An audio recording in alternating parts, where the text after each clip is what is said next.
Hi, this is Pat Moorhead, and the 6.5 is on the road at Dell Technologies World 2023 here in Las Vegas. As you can hear, there's a lot of excitement going on, and Dan and I are doing the analyst and the 6.5 thing right now, having a ton of fun, getting educated, doing a few victory laps as well. Hey, listen, in the era that we're in now, the connected AI generative era, Pat, you're not one thing. We're not just analysts. There we go. We're personalities. Okay. We're analysts. We're Pat bots. Here we go. By the way, the Pat bot, is it coming anytime soon? I don't know. We're going to have to see that, but as we heard here at Dell Technologies World, it'll definitely be a combination of public and private data in our research. The Jeff Clark bot was fun, and I liked the Jen bot when he was bringing Jen up. You know, the Jen AI, Jen felt, it was great. So, I am pleased to introduce again a veteran of the 6.5, Doug Schmitt. How are you doing? Well, I'm doing well, Pat. Dan, it's good to see you at DTW here in Las Vegas. Yeah. And I think the last one of these, we were just talking, Dan and I, about a year ago, I think in Austin, last one we did. That's exactly right. It's great that we have to come this far. I know. To sit down with Doug, since we're all in Austin. No, well, listen. I mean, Doug, you're on the front lines, and you're probably the most customer-connected group inside of Dell. I mean, you're doing services, and services are hot. I think we're in the mutual agreement society on that one, and we predicted, and I don't want to take your year, but it's very much becoming a services-led conversation with customers. So great to see you. Yeah, well, thanks for having me back on 6.5. Yeah, it's great to have you here. Let's kick off there. Kind of an update, but not everybody saw you on a year ago, so you're back. Give us just a quick overview, a quick taste of the work you're doing with Dell Technologies Services. Well, I think if you stand back for a sec, as we talked about a year ago, the size of the team, the scale of it is 60,000 team members in over 170 countries, and we do service in 50 language. And as Pat, as you said, this is about helping our customers implement, drive, and get the outcomes they want for their technology solutions. And so our services end-to-end include everything from consulting, the deployment of the technology, the support of the technology, the managed side of the technology, the security of the technology, and then, as you would expect, the asset recovery, which we're very proud of it as well, so we can recycle all of that back in. So end-to-end services. And you'll hear me say it a lot, but it's about being the trusted advisors. We've talked about that. Right. And helping our customers through their journey. Doug, you and I have talked many times about many things, and you and I talked, I think, a few months ago about a reorganization inside the services group. I understand what's happening, what isn't happening, but can you share with the viewers on what actually happened and what is happening? What changes, what doesn't? Yeah, well, first of all, that end-to-end services doesn't change, and the delivery of it doesn't change. So that's first and foremost.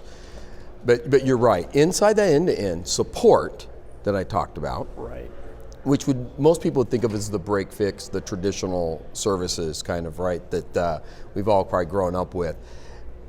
If you look at where we've been over the last, and you and I have talked about this with Dan, over the last 5 to 8 years, it's been really driving out the calls and the dispatches.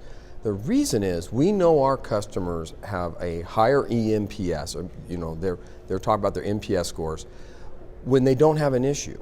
And so that's been the catalyst for driving those activities out, so our customers never have an issue. We've made tremendous progress on that.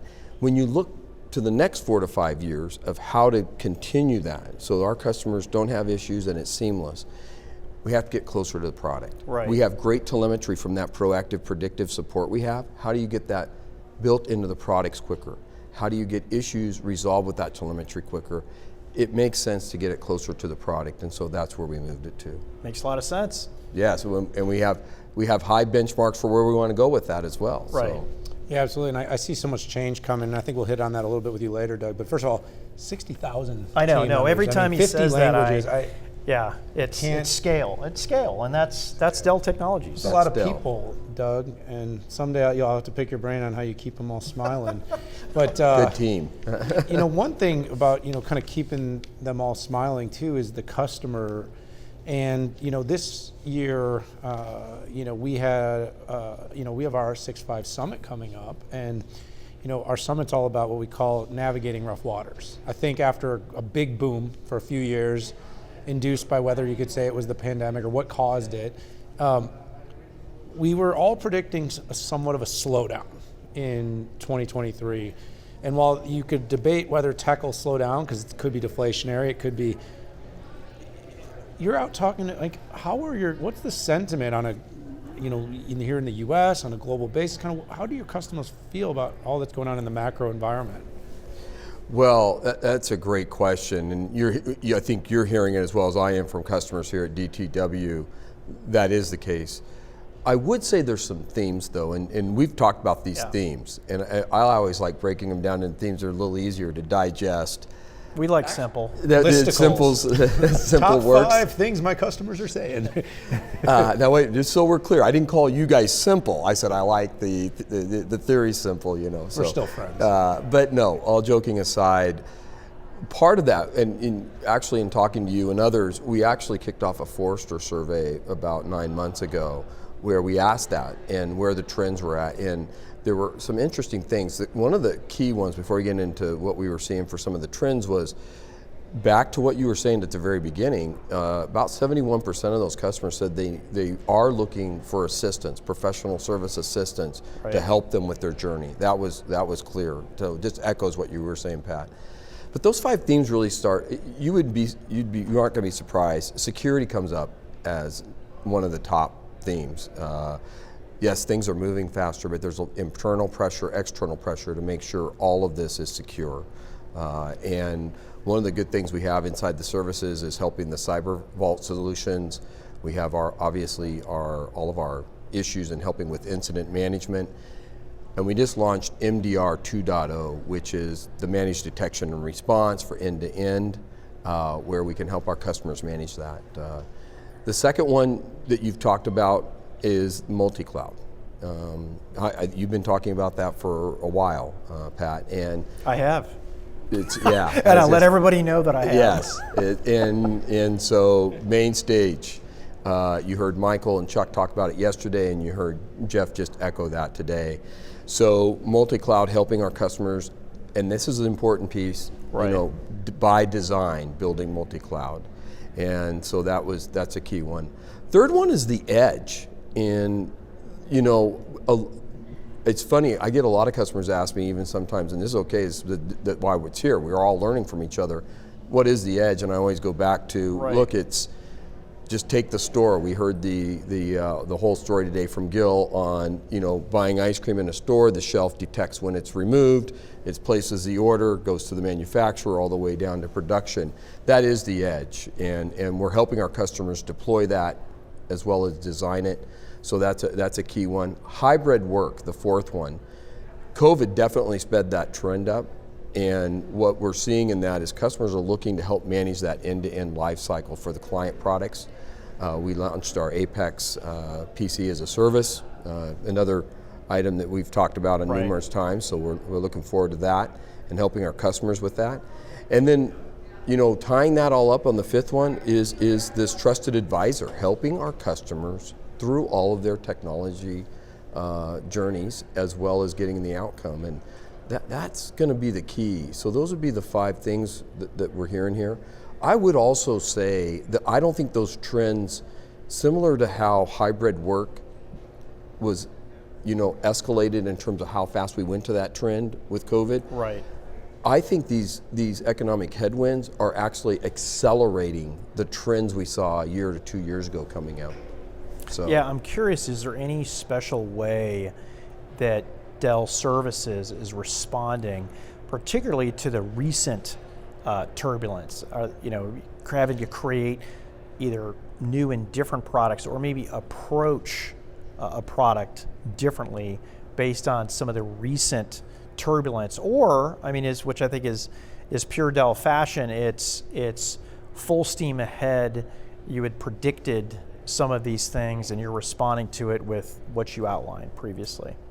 Well, let me see if I can get, if the trends, I don't think were missed. Right. By any means, I think you're I'm hearing speaking that. more of the financial turbulence here, right? Has that changed the scene at all for you? And let's just say, for lack of an exact date, the past 12 months, where we have debate on whether we have inflation, but we have interest rates going up and to the right, and there has been an overall global economic slowdown. Started with consumer, and then it moved into the commercial markets. How have you had to respond to those in the services group? Or maybe you haven't had to. Well, no, everybody adjusts, but ours on the service side is more adjusting to what the customers need now more than ever before that. Specifically, in other words, flexibility, for example. The customers are looking for more flexible solutions, and what I mean by that is, look, how they want to pay for services and the solutions, whether it's CapEx per drink. So yes, we are getting more flexible. We are having to build solutions that cater more to that. I would also say customers are becoming very focused on outcome, meaning here's the solution, but you have to help us not only deploy this technology, we need you to carry it with us through the outcome. Right. And so yes, services is becoming, and our solutions, our professional service, much more fine-tuned on making sure that we can show the results, show the outcome, and help our customers actually implement that to the end solution. Right. So you set me up really nice. I love when people do that. But in this sort of period of greater austerity, enterprises are still spending, but they want the outcome. They want to measure things. They want to, understand the return. They're saying, yes, we'll spend if we know $1 in is going to yield 1+ out. Right. And so services is one of those areas, kind of like IT has historically been, where Sure. It's gone from a pivot of being cost center to now profit center for many organizations. Service is keeping things running, moving, very important. How do you, with these requests coming in, make sure your customers can define those outcomes and know they're getting the maximum value from the investments they're putting into your business? Yeah, I think that starts, as I said, with that trusted advisor. And I'll go back, it ties in with what Pat's talking about as well, I think, on this, is first of all, in times of these economic headwinds, at least throughout my career in IT and services, customers tend to lean more into the services that we can provide. They're running leaner. They have these outcomes, as you're talking about, Dan, that we have to deliver. So they actually lean more into the services side to make sure they're getting the bang for their buck, as you're talking about. How do we do that with that? The first is, as always, and you would say, no kidding on this one, but clearly define the outcome before you design and build the technology or the solution. And getting nailed down on that actually takes a little longer when you're sitting with the customer, because you're actually not just talking about technology. Right. You're saying, okay, what are we looking for on that exact outcome? What is the dashboard and the scorecard you're looking at? And then working back through that solution and making sure that we have designed, architected, and then deployed it in the way that you want. To then go back and measure right up to that dashboard that you wanted, that you'd know you had success. That's easier said than done, as you well know.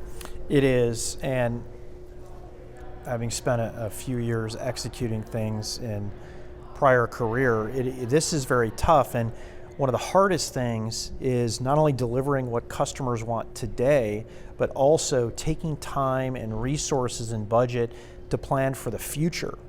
And I'm not asking about specific product lines or things you're about to announce, but how are you thinking and preparing for the future? Any trends that you're seeing that you need to make sure that you're prepared for to best help your customers? Yeah, well, the first one, yes, it is clearly on multi-cloud Apex, the service and the solutions to deliver that for our customers as they want and desire or need. So we would call this, we have inside the services team an emerging services it doesn't cover everything. It covers those Sure. trends we're talking about, right? So clearly, high Apex and multi-cloud, making sure that we continue to design that so that we're able to get the feedback back into David Singer and Jeff Bedreau on the overall product side, and that we're also making sure our customers are getting their outcomes and expanding where they need to expand. So that would be the first one. Second one would be around telecom. I think is a huge market, 5G, telecom. I'm blending those together a little bit. Yes. Yeah. And helping our customers design inside of there. The edge is going to have a big piece to play in all of this when you hook it all together, as I've heard you talk about in your 6 to 5s before with others. So that's clearly one of them. And then this modernization of our overall portfolio and keeping that up. Now, when I talk about modernization, I'm talking about digitizing that. So we're using the telemetry to help our customers with intelligence as a service. Right. Because they're not just saying, you deliver the outcome now. They then, after you deliver the outcome, even coming back and saying, now you have a great deal of information about the environment. How do we improve our internal processes? So I think exciting stuff. I really do. Absolutely. So we're about to wrap up, but we have a minute or so of time, and I have one more question for you. You haven't said AI. I don't think you said AI. That's okay. I'm actually glad he did. I know. I don't think we can do a video. I don't think we're allowed to do a video in the year 2023. Not talking about AI. Now, I'm not necessarily expecting you to spill the beans or anything, but any just kind of more macro thoughts on how AI might influence the business you're leading? Yeah. Look, generative AI is clearly helping our customers with that. You heard about Project Helix today. Very exciting about that with NVIDIA. So clearly it is forefront of what people are and our customers are asking us for. But this generative AI really offers a great deal of opportunity. And in services, we've been using it for a while. Yeah. We have 3,500 of our processes digitized. We're using Celonis and Eris on top of this. Now with generative AI, you can go in and use the natural language on top of that unstructured data, get valuable information. So look, I think it's going to be great. I also believe it's going to help us provide better service to our customers. We're going to spend more time in front of our customers, which is what we as service people love to do, not doing the back end. So I think this is going to be great. And then the second piece of that is topping that into the intelligence as a service. And the power both of those together are going to bring about giving those outcomes to our customers, man, it's going to be something. I'm looking forward to it. Well, thank you for appeasing me. I mean, look, everybody out there. I mean, it's funny. We actually wrote a paper years ago on predictive and proactive support that used machine learning algorithms on the client. Maybe it was 7 or 8 years ago, 6 or 7 years ago. Trend spotter. No, exactly. And I think we got all excited as analysts about the new shiny thing, and that new shiny thing right now is generative AI. And what's really cool is the theory of how it could radically change the service environment. So I think you're going to be very busy, and what I'm hoping is that we can do an update soon. Maybe 6 months. Maybe it'll be at next year's Dell Tech World to talk a little bit more about the value add that you're using with generative AI to bring outcomes to your customers. I would really like to do that. As you know, I have a deep passion for all of that. Love to talk about what we're doing internally to learn as well.